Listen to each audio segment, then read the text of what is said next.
started with the nation. They were all expecting us to do well. I have a feeling that somehow we were in the final, we will be okay. So, that will be a success for us. One game that was very, very important was the game against Italy. We lost the game against Italy 1-0. The sad end of Ossie Ardiles seemed certain in 1982. The Falklands War had torn his life in two, but today, at almost 75 years old, he has rebuilt everything. This is the story of a man who lost it all and came back stronger. Osvaldo Ardiles was born on 3rd of August 1952 in Cordoba, Argentina. He became one of football's brightest stars. In 1978, he won the World Cup with Argentina. That same year, he moved to Tottenham Hotspur in London alongside Ricky Villa. English fans loved him. They sang songs about him. He was a hero. For 4 years, everything was perfect. Ardiles played beautiful football. He felt at home in England. He thought this would last forever. But in April 1982, everything changed. War broke out between Britain and Argentina over the Falkland Islands. Suddenly, Ardiles was caught in the middle. He was no longer just a footballer. He became a political problem. When the war started on 2nd April 1982, Ardiles went to training as usual. But something was different. The ground was full of reporters. They were not sports writers. They were political journalists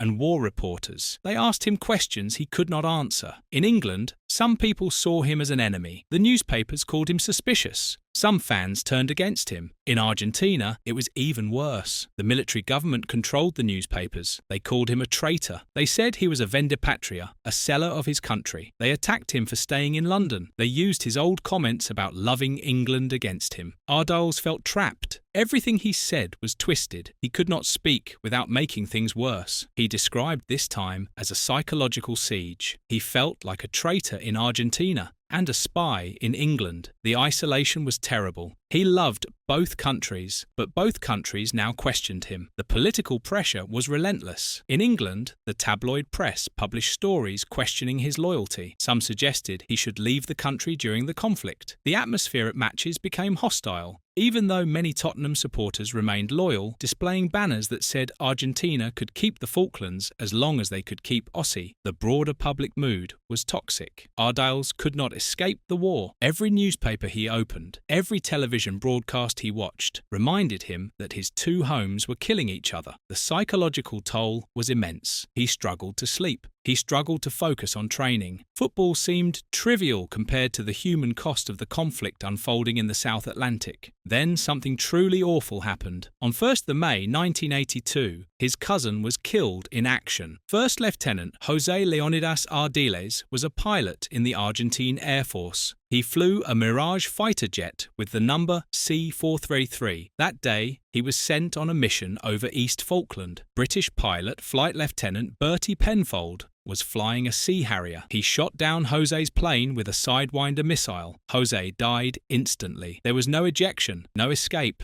For Ossie Ardiles, this was unbearable. The war was no longer an abstract political event. His adopted country had killed his blood relative. He could not compartmentalize anymore. The pain was too deep. Ardiles made a decision. He said the Falklands conflict had destroyed his life. From that moment, he decided he could never go back to England. He said he could not play in a country that was at war with his country. It was morally impossible for him. The news of José's death reached Ardiles through family channels. He was devastated. The young pilot had been doing his duty, defending what Argentina believed was its territory. The loss personalized the conflict in the most tragic way possible. Ardiles attended the 1982 World Cup in Spain with the Argentine squad, but his heart was not in it. Argentina's defence of their title ended in the second round. Ardiles barely featured. His mind was elsewhere, consumed by grief and the impossible position he found himself in. Desperate to escape the situation, Ardiles moved to Paris. In July 1982, he joined Paris Saint-Germain on loan. On paper, it looked like a good move. PSG was a glamorous club in a neutral country, but in reality, it was a disaster. Ardiles later called his time in Paris a complete failure. The statistics tell the story. In the entire season, he played only 17 matches and scored just 1 goal. He played 1,444 minutes in total, barely half a season's worth of football. His performances were poor. He admitted he never played worse in his life. His head was not right. He was ashamed to go out and play like that. The trauma of the war and the grief over his cousin made it impossible to focus on football. The team structure did not help either. PSG had other star players like Safet Sušić and Kees Kist. The midfield was crowded. Roles were unclear. The French media had high expectations for the World Cup winner, but Ardiles could not deliver. He was playing through unbearable emotional pain. The French press quickly turned on him. Newspapers questioned why PSG had signed an Argentine who seemed incapable of performing at the required level. Ardiles felt isolated in Paris too. He did not speak French well. The cultural adjustment was difficult. He missed London despite everything that had happened there. Paris was supposed to be a refuge, but it became another prison. He was running from his problems rather than solving them. By January 1983, it was over. The loan was cut short. Ardiles made a brave decision. He would return to Tottenham. The war had ended. The immediate anger in Argentina was fading. London was still his professional home. He chose his career and his adopted city over the resentment of his homeland. It took immense courage to go back. Returning to Tottenham in 1983 was not easy. The wounds of war were still fresh. Some fans welcomed him back warmly, but others remained suspicious. Ardiles had to prove himself all over again. He played with determination and gradually won back the trust of the supporters. Over the next few years, he helped Tottenham win the UEFA Cup in 1984. This victory was significant for Ardiles personally. It showed he could still perform at the highest level despite everything he had been through. It also demonstrated his loyalty to the club that had stood by him during the darkest period of his life. After his playing career ended, Ardiles became a manager. In July 1989, he took charge of Swindon Town in the 2nd Division. What happened next was one of the most dramatic stories in English football. Ardiles inherited a team that played direct, physical football. He changed everything. He introduced what people called Samba-style football. This was possession-based, technical, flowing football. It was radical for the 2nd Division in 1989. Most teams kicked the ball long and fought hard. Ardiles wanted his team to play out from the back. He wanted skill and control. The gamble worked brilliantly. Swindon finished the season in the playoffs. On 28th of May 1990, they played Sunderland in the playoff final at Wembley. They won 1-0. It was historic. Swindon Town had never been in the 1st Division in their 109-year history. Ardiles had done it. He was a genius, but the celebration lasted only 10 days. Just days after the Wembley triumph, a massive scandal broke. Swindon Town had been breaking financial rules for years. The club admitted to 36 breaches of league regulations. 35 of those were about illegal payments to players between 1985 and 1989. The system was simple but corrupt. The club generated black money from undeclared gate receipts, programme sales, and sponsorships. This cash was kept off the official books. It was paid to players tax-free, with no records. The club avoided tax. Players got extra money under the table. Chairman Brian Hillier was at the centre of it all. He even placed bets on his own team. In 1988, he bet $6,500 on Swindon to lose an FA Cup match against Newcastle. They lost 5-0. He won 4,000 pounds. The corruption ran deep. Ardiles was not innocent. When the case went to court, he had to testify. Under oath, he admitted shocking things. He confessed to offering players illegal under-the-counter payments to improve their performance. He accepted a £5,000 tax-free cash bonus after a victory against Bolton in 1989. He kept $300 for himself and distributed the rest among the coaching staff and players. This testimony was damning. The beautiful Samba revolution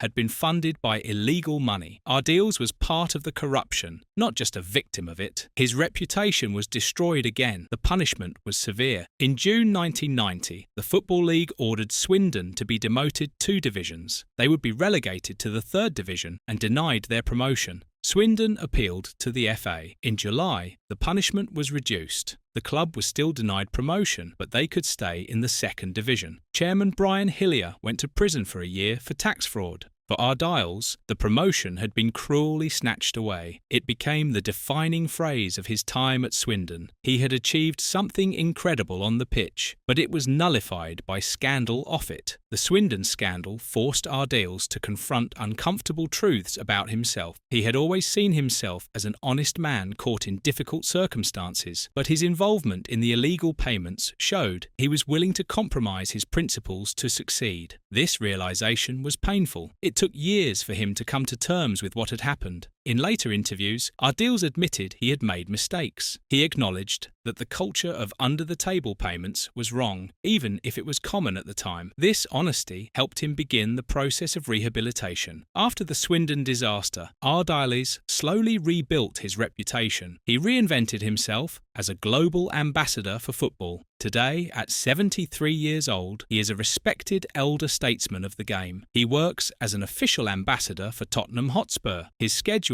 is remarkably busy for someone his age. One of the keys to his rehabilitation was Japan. After struggling as a manager in England, Ardiles spent 8 years in Japan between 1996 and 2012. He managed clubs like Shimizu S Pulse, Yokohama F Marinos, and Tokyo Verdy. He is credited with helping to professionalize Japanese football. He introduced better tactics and a more sophisticated approach to the game. Japanese fans still love him today. In July 2024, Ardiles travelled with the Tottenham first team on their pre-season tour of Tokyo. He was not just a mascot. He acted as a bridge between the club and its Asian fan base. He participated in high-level promotional events alongside fellow legend Ledley King. His work in Japan transformed his career and reputation. The J-League was still developing when Ardiles arrived in the mid-1990s. Japanese football had professional ambitions but lacked tactical sophistication. Ardiles brought European knowledge and South American flair. He taught Japanese players to think differently about the game. He emphasized technical skills over physical power. He built teams that played attractive, possession-based football. The Japanese football community respected his approach. He became a beloved figure in Japanese football culture.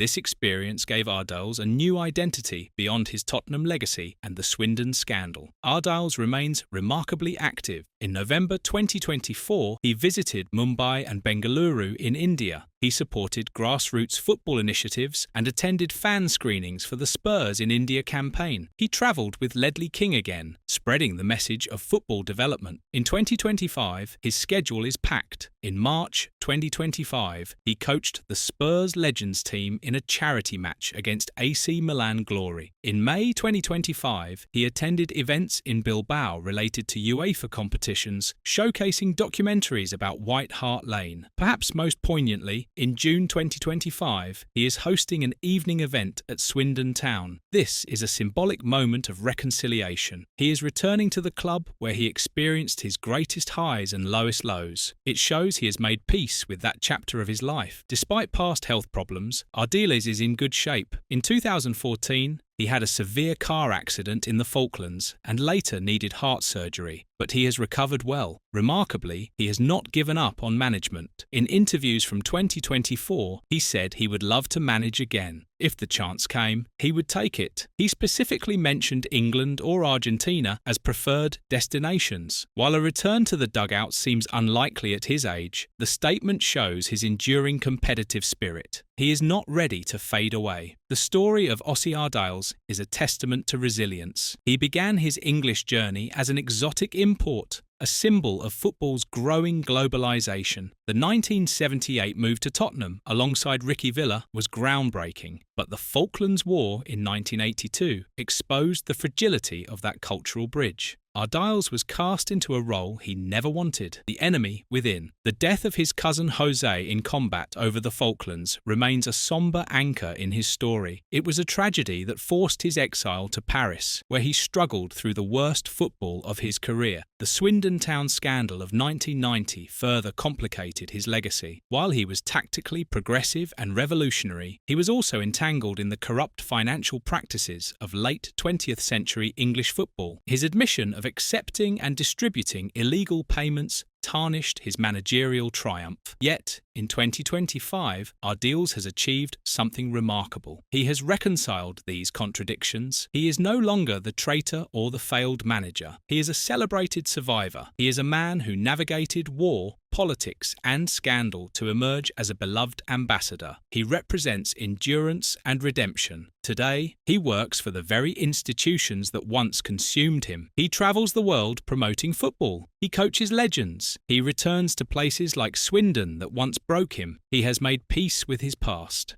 At almost 75 years old, Ossie Ardiles is still standing. He has outlasted the wars, the scandals and the critics. His legacy is no longer defined by the sad end that seemed inevitable in 1982. It is defined by his remarkable ability to survive, adapt and ultimately triumph. He remains a symbol of resilience in the face of impossible circumstances.